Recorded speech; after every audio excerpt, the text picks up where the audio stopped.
Hello everyone, this is Preeti. Start करते हैं आज की क्लास। आज हम सॉल्व करने वाले हैं क्लास 11 से आए हुए क्वेश्चंस जो नीट 2020 में पूछे गए हैं। तो अपना फर्स्ट क्वेश्चन देख लेते हैं।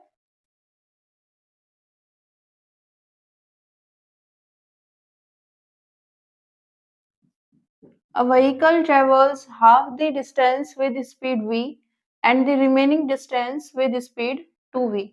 Its average speed is। एक व्हीकल मान लेते हैं एल डिस्टेंस कवर करती है। ओके,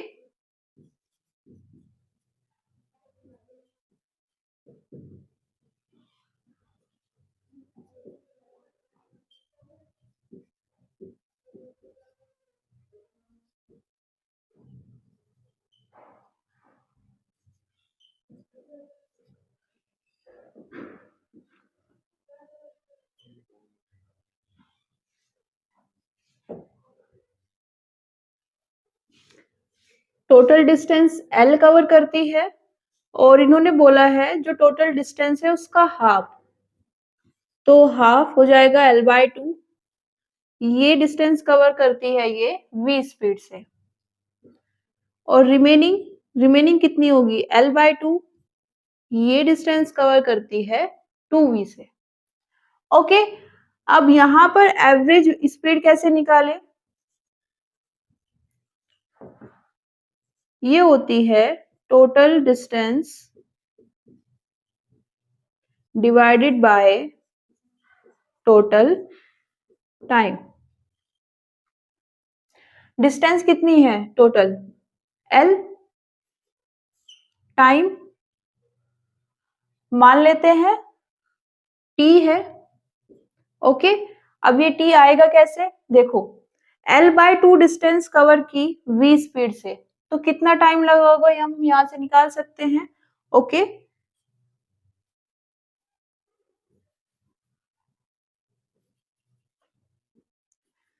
t1 इक्वल्स टू क्या होता है? डिस्टेंस बाय स्पीड हो जाएगा। डिस्टेंस है l by 2 divided by v, तो ये हो जाएगा l बाय 2v। कैसे किया? हमें यहाँ पर टोटल टाइम चाहिए। ओके, डिस्टेंस को हमने 2 पार्ट्स में कट किया है। ओके, अब L by 2 distance v speed से व्हीकल ट्रेवल करता है। ओके, तो इसमें कितना टाइम लगा होगा वो हम निकाल सकते हैं। यहाँ पर कितना टाइम लगा होगा उसको t2 बोल देते हैं। डिस्टेंस तो सेम है L बाय 2 और स्पीड कितनी है 2v, तो यहाँ पर कितना टाइम लगेगा? L by 4v। यहाँ पर जो टोटल टाइम है उसको ले लेते हैं t1 प्लस t2।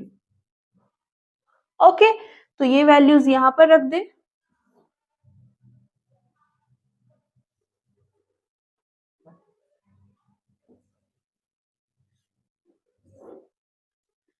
ये हो जाएगा हमारे पास v average equals to l divided by l by 2v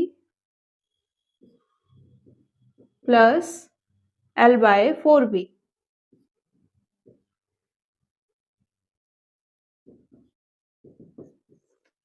solve कर लेते हैं, आंसर आ जाएगा।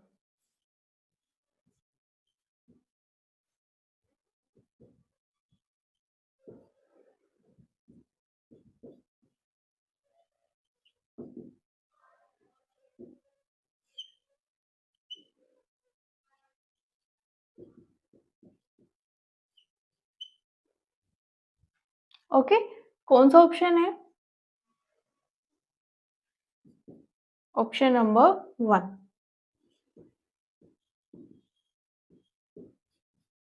नोट कर लीजिए।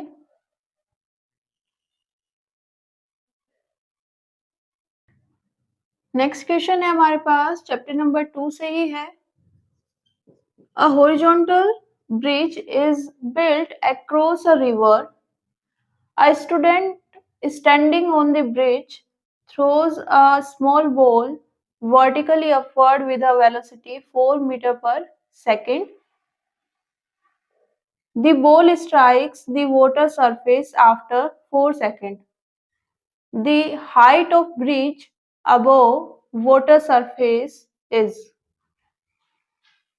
देखो मान लेते हैं ये हमारे पास ब्रिज है, ओके, और यहाँ पर एक पर्सन खड़ा हुआ है, ओके। इसके नीचे हमारे पास रिवर है।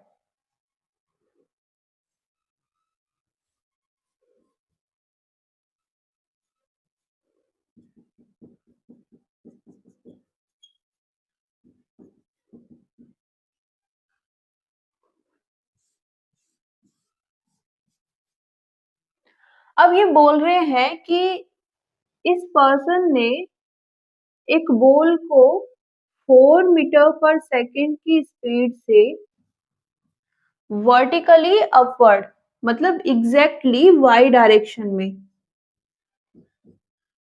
थ्रो किया, फेंका है, ओके। अब इन्होंने बोला कि जब इसको फेंका तो ये वापस आती है ना। आप कोई भी बॉल ऊपर की साइड फेंकोगी तो वापस तो आएगी ही। वापस आने में उसे कितना टाइम लगा? 4 सेकेंड, ठीक है। ये 4 सेकेंड में वापस आती है। ये टोटल टाइम है कितना? 4 सेकेंड। अब यहाँ पर ध्यान देना कि अब जब ये वापस आई तो ये किसको टच कर रही है? वाटर सरफेस को। बॉल को जब फेंका गया तो ब्रिज से फेंका गया, ओके। और ये बॉल वापस आएगी, और जब ये वापस आ रही है तो ये ब्रिज पर नहीं रुकेगी, ये कहां पर जाएगी? वाटर तक, ओके। वाटर तक जाएगी और उसको स्ट्राइक करेगी। अब यहाँ पर ये पूछ क्या रहे हैं कि ये वाली हाइट कितनी है? वाटर सरफेस से कितनी हाइट पर ब्रिज है, ओके। टोटल टाइम इन्होंने हमें दिया हुआ है। इन्होंने हमें स्पीड भी दी है, इनिशियल वेलोसिटी, इसको हम यू से रिप्रेजेंट कर लेंगे, और ये कितनी है? 4 metre per second, okay. Total time T कितना है? 4 सेकेंड। इसको एक बार थोड़ा सा और क्लियर कर लेते हैं। यहां से बॉल को ऊपर की साइड फेंका गया, ओके। बॉल के पाथ को देखते हैं, ये ऊपर जाएगी अपनी, एक पॉइंट ऐसा आएगा जहां पर ये अपनी मैक्सिमम हाइट तक होगी, हाइट पर होगी जहां तक ये जा सकती है। अब यहां से फिर ये वापस आएगी, ओके। ये सरफेस है ब्रिज की, ये हाईएस्ट पॉइंट मान लेते हैं, ये हाइट है h1। तो जब बॉल को ऊपर फेंका गया, ये इस पॉइंट तक जाने में कितनी हाइट कवर कर लेगी? h1। अब अभी तो इसकी डायरेक्शन कैसी थी? ऊपर की साइड। अब जब ये वापस आएगी तो अब बॉल की डायरेक्शन कहाँ है? वेलोसिटी की नीचे की साइड आ रही है ना, तो ये अब इस तरह से मूव कर रही है। अब अगर हम यहां तक देखें अगेन सरफेस तक, तो अगेन ये हाइट कितनी है? h1। मान लेते हैं ये है वाटर सरफेस, ओके। और ये हाइट है h2,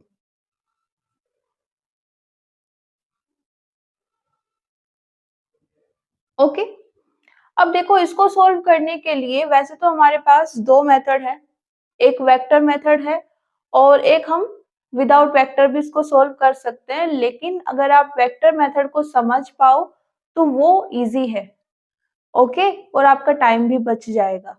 एक बार उसी को देख लेते हैं। वेक्टर मेथड के लिए हमें हर क्वांटिटी को वेक्टर के साथ में लेना है। उसके लिए पहले हम डायरेक्शंस को फिक्स कर देते हैं। ये हमारे पास x डायरेक्शन, ये y, और ये -y।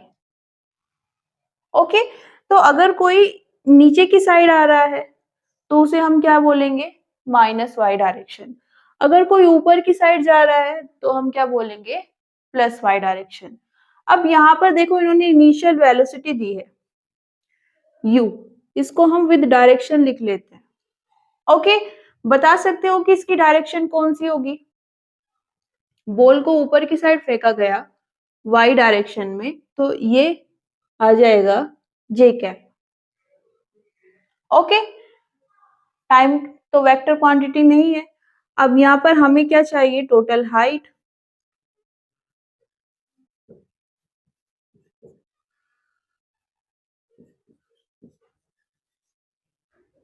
मान लेते हैं h। Okay,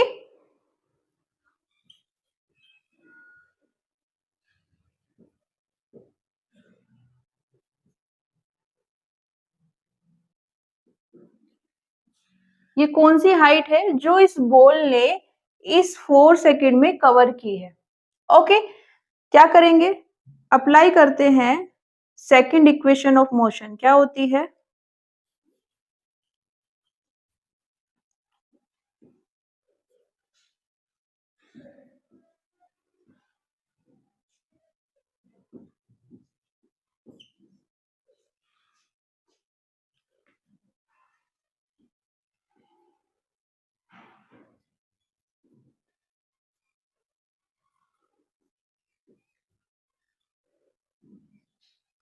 s cover distance. Okay, ये u initial velocity, t total time जिसमें हम हाइट देखना चाहते हैं, a क्या हो जाएगा? a क्या हो जाएगा? एक्सीलरेशन, और ये अगेन टाइम। यहाँ पर वैल्यूज पुट करें। हमारे पास h को हम रखेंगे ये। ओके, t कितना है? 4 सेकेंड। u है हमारे पास, a की बात कर लेते हैं एक बार। a होता है एक्सीलरेशन। अब जब कोई भी ऑब्जेक्ट ऊपर जाता है या नीचे आता है वापस, तो वहां पर उसमें एक्सीलरेशन आता है। ओके, और उसको हम बोलते हैं ग्रेविटी। ओके, एक्सीलरेशन ही होती है ग्रेविटी, लेकिन वो अर्थ की वजह से लगती है तो उसको एक अलग से नाम दे दिया गया, ग्रेविटी। अब यहाँ पर जो ग्रेविटी का सिंबल होता है वो होता है जी। ओके, हमें क्या लेना है? With direction. तो ग्रेविटी हमेशा किस डायरेक्शन में वर्क करती है? अर्थ के सेंटर की साइड। अर्थ के सेंटर की साइड मतलब डाउनवर्ड डायरेक्शन में, मतलब माइनस वाई डायरेक्शन में। तो इसे हम क्या लेंगे? माइनस जे कैप। ओके, यहाँ पर जी की वैल्यू गिवन है 10 मीटर पर सेकेंड स्क्वायर, तो आप वो भी लिख सकते हो। ओके, वैल्यूज पुट करेंगे तब रख लेंगे। तो यहाँ पर पुट कर देते हैं, कितना आएगा? Vector H equals to U कितना है? इनिशियल की बात कर रहे हैं 4, टी कितना है? टाइम 4, यहाँ पर प्लस हाफ, ए कितना आएगा? माइनस जी जे कैप,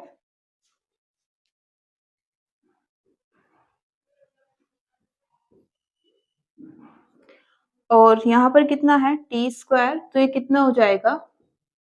4 स्क्वायर। ओके, इसको सोल्व कर लेते हैं, कितना आएगा?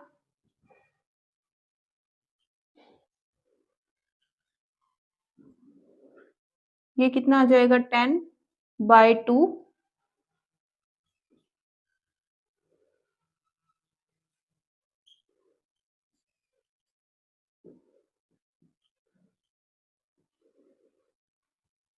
ओके,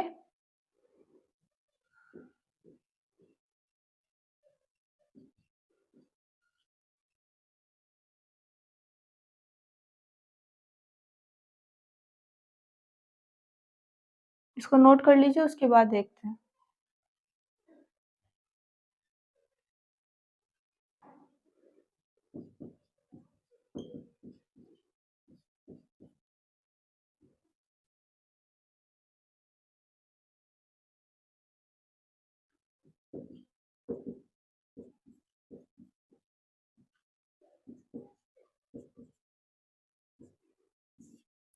तो हमारे पास टोटल हाइट कितनी आई है? -64 जे कैप। ओके, इसको नोट कर लीजिए एक बार। देखो अब यहाँ पर हमारे पास टोटल हाइट कितनी है? h। ये वाली हाइट कितनी है? h1। ये कितनी है? h2। और बॉल ने कैसे कैसे हाइट को कवर किया? देखो, पहले बॉल यहाँ से यहाँ तक आती है। ओके, तो हाइट कितनी लेंगे? h1। ओके, डायरेक्शन कौन सी होगी? ऊपर आ रही है ना, तो जे कैप प्लस। अब इसके बाद बॉल नीचे जाती है, यहाँ तक मान लेते हैं आएगी जब, तो यहाँ तक कितनी डिस्टेंस हो जाएगी? Again h1। लेकिन इस बार बॉल नीचे आ रही है, तो ये कैसी डायरेक्शन होगी? माइनस जे कैप।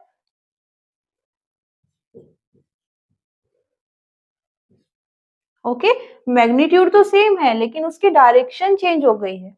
ओके, उसके बाद अब वो यहाँ पर नहीं रुक रही है, वो कहाँ तक जा रही है? वाटर सरफेस तक। और इस हाइट को हमने कितना माना है? h2 plus h2। डायरेक्शन यहाँ पर भी तो ये नीचे ही जा रही है, तो ये कितना आ जाएगा? माइनस जे कैप। इससे ये कैंसिल हो जाएगा, तो h किसके इक्वल आ गया? और यहाँ से किसके इक्वल है? तो h2 किसके इक्वल है? 64 मीटर। ओके, देखो ये क्वेश्चन जो ये सॉल्यूशन है काफी सिंपल है, लेकिन सिर्फ तब जब आप ये समझ जाते हो।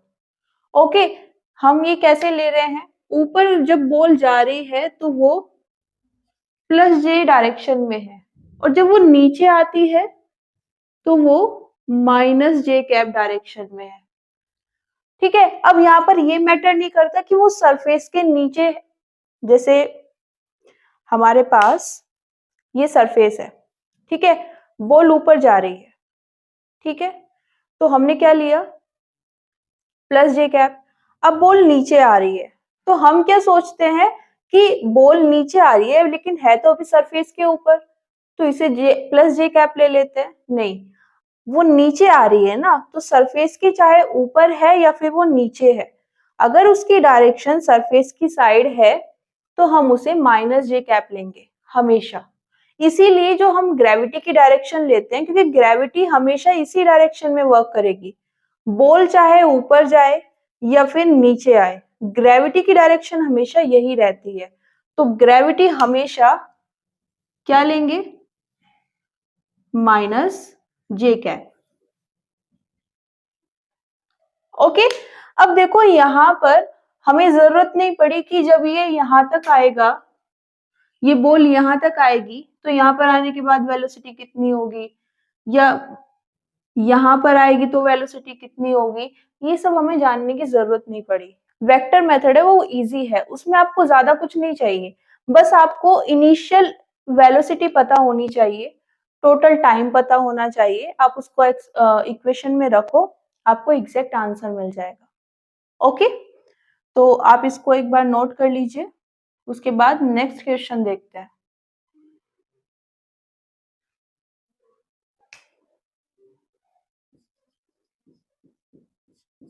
नेक्स्ट क्वेश्चन है हमारे पास चैप्टर नंबर 3 से। A bullet is fired from a gun at the speed of 280 metre per second in the direction 30 degree above the horizontal। देखो यहाँ तक जो इन्होंने बोला है उसके अकॉर्डिंग हम एक डायग्राम ड्रॉ कर सकते हैं। हॉरिजॉन्टल सरफेस है और इस हॉरिजॉन्टल सरफेस से 30 डिग्री बनाते हुए ओके एक बुलेट फायर की गई है। ओके, तो ये इस तरह से मूव करेगी और आपको पता है कि ये जब इस तरह से मूव करती है तो इसका पाथ कैसा बन जाता है? Parabolic path. यहाँ पर इन्होंने अब जो स्पीड दी है 280 मीटर पर सेकेंड, वो क्या है? Initial speed. ओके, तो हम इसको क्या लिख लेंगे? u। थीटा कितना दिया है? 30 डिग्री। इन्होंने पूछा है the maximum height attend by the bullet is, H max निकालना है। पैराबोलिक पाथ में हमारे पास फॉर्मूला होता है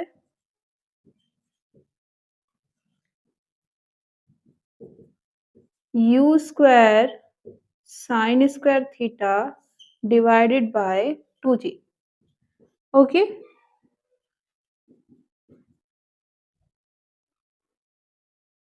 कि ये क्वेश्चन करना तभी सिंपल है जब आपको ये फॉर्मूला एग्जाम टाइम पे याद रहे, तो प्रैक्टिस करना बहुत ज्यादा जरूरी है इन फॉर्मूलाज को।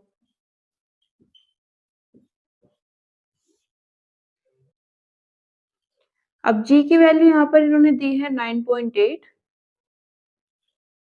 ओके, इसको कैलकुलेट करेंगे।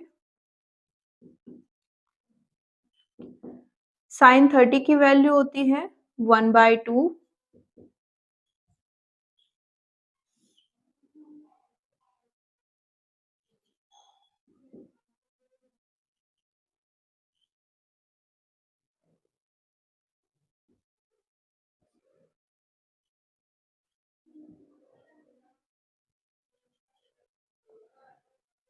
हाइट दी है तो ये हो जाएगा मीटर। ओके, तो आंसर ऑप्शन नंबर 1 करेक्ट है।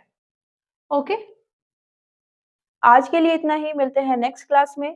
Thank you everyone, see you soon.